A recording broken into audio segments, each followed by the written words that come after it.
इतनी डर हो थैंक यू बीरेन जी। रघुराज प्रताप सिंह राजा भैया ने अपने स्टैंड में परिवर्तन क्यों लिया, इसके पीछे क्या कारण है कि वो समाजवादी पार्टी को सपोर्ट कर रहे हैं। प्रतापगढ़, मिर्ज़ापुर और कौशाम्बी में उन्होंने खुले तौर पर समाजवादी पार्टी का साथ दिया। ये अचानक बीजेपी से उनकी दूरी का कारण क्या है? ये अनुप्रिया पटेल का बयान या राजभर के बयान भर से बात तो नहीं है। मुझे लगता है कि घाव बड़े गहरे हैं और पुराने हैं।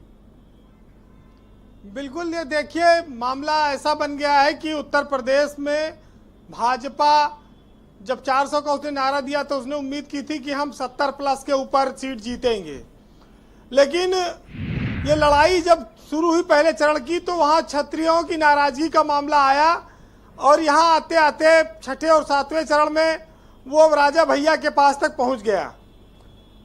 राजा ने हमेशा भाजपा का साथ दिया, ये लोग जानते हैं। जब जब भाजपा को जरूरत पड़ी अखिलेश यादव से नाराजगी लेकर भी उन्होंने भाजपा की मदद की। 8 सालों में चाहे राज्यसभा का चुनाव रहा हो चाहे विधान परिषद का चुनाव रहा हो, उन्होंने भाजपा के लिए मदद की, वोट किया। अब बात आती है कि भाई राजा रानी पर जब हमले होने लगे तो प्रतापगढ़ में जाकर ये बात कही जाएगी तो स्वाभाविक है कि ये राजा भैया के लिए कही जाएगी। अगर राजा गुंडागर्दी करते, बूथ कैचरिंग करते, बूथ लूटते तो शायद वो जनसेवक न बन पाते। और जो लोग राजा भैया को जानते हैं वो ये मानते हैं कि वो स्वभाव से विनम्र हैं और लोगों का आदर सम्मान करते हैं और लोकतंत्र में वो हर व्यक्ति के सम्मान को इसी दृष्टिकोण से देखते होंगे कि सबका एक वोट का अपना एक महत्व है, हर व्यक्ति महत्वपूर्ण है। ब्रजेश जी, मायावती ने उन पर पोटा लगाया था, लोगों को याद होगा। उनका महल, उनका तालाब, उनका घर, तमाम सारी चीजों पर खुदाई हो गई। उस समय बुलडोजर तो नहीं था, बड़े सारे उसमें मुकदमे हुए, लोग जेल गए, जमीन जायदाद तमाम सारी चीजें नष्ट हो गई, छीनने की भी कोशिश हुई, घर, तालाब, तमाम सारी चीजें। लेकिन जेल से बाहर आने के बाद भी राजा अपने मूल चरित्र में रहे, वो अपने चरित्र से कभी डगमगाए नहीं और उसी शिद्दत से उन्होंने सियासत की और बदले की भावना से कोई ऐसा केस नहीं आया मायावती सरकार के जाने के बाद जो राजा के ऊपर यह आरोप लगाता हो कि उन्होंने बाहुबल का इस्तेमाल किया। तो ये आप कह सकते हैं कि बीजेपी राजा का सहयोग लेने में चूक गई और चूंकि खुद से नहीं, परिस्थिति जन्य अपने सहयोगी दल के नाते चूक गई। क्योंकि जब जब वोट देने की बात आती है तो राजा पर यह आरोप कभी नहीं लगा कि उन्होंने पैसा लेके राज्यसभा में या विधान परिषद में वोट दिया। मुझे एक चीज क्लैरिटी दीजिए कि ये रस्तों में खटास बीजेपी के साथ उनके क्यों आई? कारण विनोद सोनकर हैं शुरुआती दौर में, बाद में इसकी वजह अनुप्रिया पटेल या ओम प्रकाश राजभर बने, या कोई और बात है? ब्रजेश जी, जब आप राज्यसभा में वोट ले सकते हो तो लोकसभा में समर्थन भी ले सकते हो, मना लेते हैं, कोई बात नहीं थी।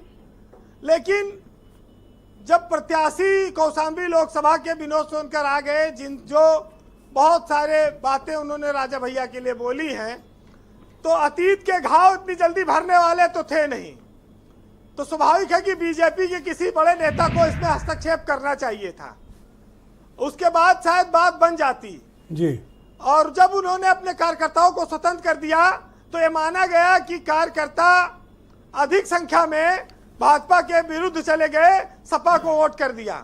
और यही बात अनुप्रिया पटेल को शायद नागवार गुजरी और उनको लगा कि भाजपा नेताओं की नजरों में चढ़ने के लिए बढ़िया मौका है, राजा भैया पर प्रतापगढ़ में आकर अटैक कर दो।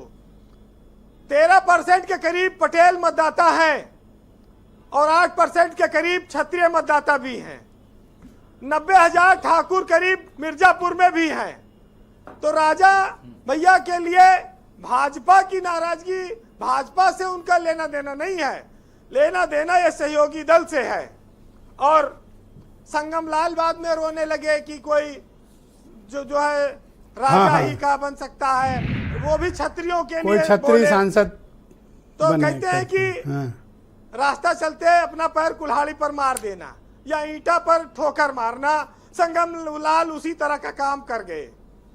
देखिए, भाजपा को मौका था कि वो राजा से बात करती, सहयोगी दल ना बनाते, ना सीट देते, लेकिन समर्थन ले सकते थे। उसमें वो चूके हैं, ये बात मानना पड़ेगा। वैसे बीजेपी में जब से मोदी और अमित शाह का युग आया और जब से आप ये कह सकते हैं कि योगी आदित्यनाथ की सरकार आई, तो वादा करके मुकर जाने की प्रवृत्ति बीजेपी में नहीं है। वो वादा निभाते रहे हैं, लेकिन परिस्थितियां ऐसी बन गई, सहयोगी दलों ने बना दी कि अब वो बीजेपी के खिलाफ चली गई बात। अब मुझे ये क्लैरिटी दीजिए कि अभी कोई विकल्प राजा भैया के पास शेष है कि वो बीजेपी या एनडीए के साथ उसका सपोर्ट कर सकते हैं, या उनकी तरफ से क्लैरिटी है कि अब वो सपा के साथ हैं?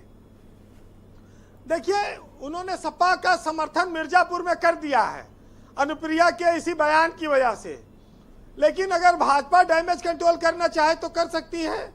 धनंजय को मना लिया, उसने टिकट वापस करा दिया, तो राजा भैया को तो टिकटों वापस नहीं कराना है, बातचीत भी कर सकते हैं। और गृह मंत्री ये द्विवेदी जी कह रहे हैं कि नहीं, उनका बड़ा प्रभाव है, राजपूतों के सबसे बड़े नेता हैं और राजपूत वोट डाइवर्ट कर देंगे। भाई, वो कुंडा बाबागंज के बाहर उनका क्या ऐसा इम्पैक्ट है कि वो पॉलिटिकली अपनी कम्युनिटी का या अपने समर्थकों का वोट ट्रांसफर करा दें? मिर्जा जी, राजा भैया जब पोटा लगा था तो उनका घड़ियाल मायावती पकड़वा ले गई थी। वो तब से घड़ियाल गायब हो गया, झील नदी में कहीं है नहीं, फर्जी लोग चिल्लाते हैं। अब वो राजा, मुझे तो बड़ी फिक्र हो गई थी जब इंटरव्यू के बाद वो आपसे कह रहे थे कि इनको ले चलते हैं। देखिए, वो कहाँ वो तालाब ना, मैं तो किरण जी को फोन किया कि भाई आप आ जाइए वापस। देखिए, उनकी एक राष्ट्रीय स्तर पर क्षत्रिय नेता के तौर पर पहचान है। उन्होंने अपने फलक को बहुत बढ़ाया नहीं, लेकिन उत्तर प्रदेश में वो क्षत्रियों में एक आइकॉन के तौर पर तो हैं। लोग अगर उनको गाली दी जाएगी या उनको अपमानित करेंगे तो लोगों को निश्चित ही क्षत्रिय समाज पर इसका प्रभाव पड़ता है। रघुराज प्रताप सिंह कोई कुंडा तक सीमित नहीं है, तो ये बातें तो हर आदमी जान रहा है। और अब जब चुनाव होगा प्रतापगढ़ का या मिर्जापुर का, तब इसका आकलन और अच्छे से होगा कि क्या उनका प्रभाव रहा। लेकिन स्वभाव से विनम्र हैं राजा भैया, इसमें कोई शक नहीं है। और जो लोग बड़े होते हैं वो आचरण से भी बड़े बनते हैं और स्वभाव से बनते हैं, विचार से भी बनते हैं। तो ये सारी बातें लोग राजा भैया के बारे में भले न जानते हो, लेकिन ये सच्चाई है। बहरहाल कई बार लोगों ने सोचा, इंतजार करते रहे कि उनको टूटा हुआ देखें, लेकिन कहते हैं ना कि लोग सहते सहते वो पत्थर के हो गए। तो रघुराज प्रताप सिंह ने लंबी जेल यात्रा काटी है और अपने स्वभाव को लेकिन उन्होंने नहीं बदला है। और सियासत में वो 7वीं बार विधायक हैं, अपनी पार्टी बनाई है और आगे वो इसलिए उम्मीद करते होंगे कि वो सांसद भी बनाएंगे। गोपाल जी को एमएलसी का चुनाव उन्होंने लड़ाया, सारे दल लड़े थे और जीते भी वो, तो उनका प्रभाव तो है ही है, इससे कौन इनकार कर सकता है।